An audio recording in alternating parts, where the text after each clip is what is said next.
many of us will find quite uncomfortable in terms of communities working together and saying fairly negative things about the multicultural city that we now enjoy.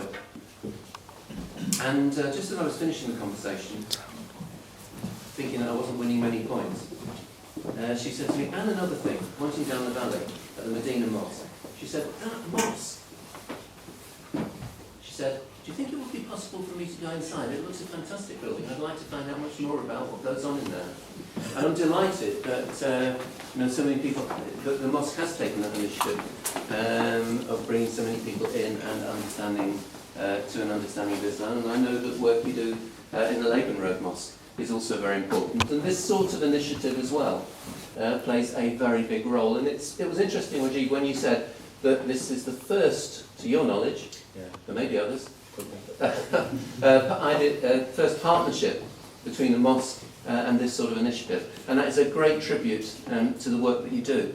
We do need our faith communities of all sorts to be stepping up to the mark in what are difficult times, which Brendan alluded to. I mean, it's very tough at the moment. And I recently was conducting a consultation week while Parliament was in recess, meeting with all sorts of communities across the constituency.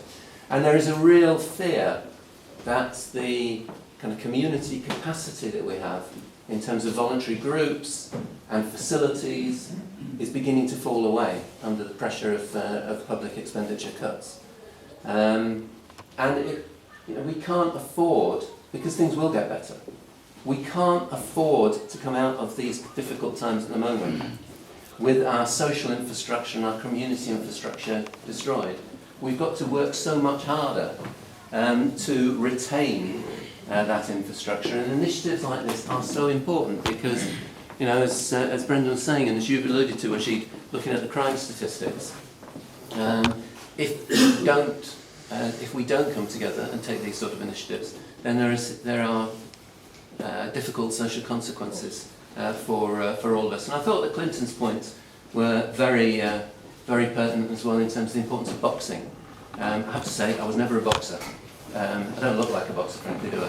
But my dad gave me, no, it was my granddad actually, gave me boxing gloves at the age of 5.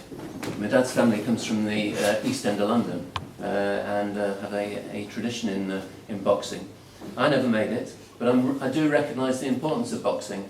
I've worked in the past with Brendan Ingle and some of the initiatives that he's taken. I know what life-transforming interventions have been made through getting kids involved in boxing. I was involved as the chair of Sheffield City Trust in getting a boxing gym established on the Lower Manor. And I'm delighted to see this initiative, because I'm sure it will have exactly the impact that you're looking for, Wajid.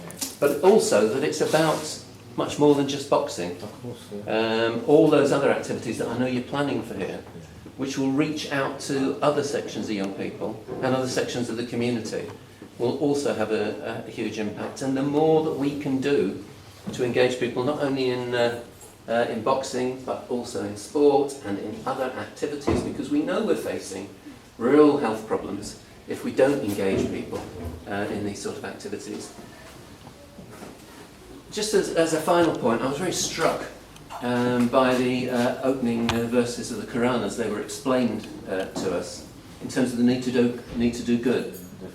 And clearly this is kind of not only a great facility, but is a product of a number of people in this community giving huge amounts of their time voluntarily to do good, to make something good happen. I'm also, if I can make a personal note, Wajid, to pay tribute to you, and indeed to your father, who I have known for more years than I can remember, as somebody who does enormous good in this community, and it's good to see you following in his footsteps. So thanks very much. Thank you.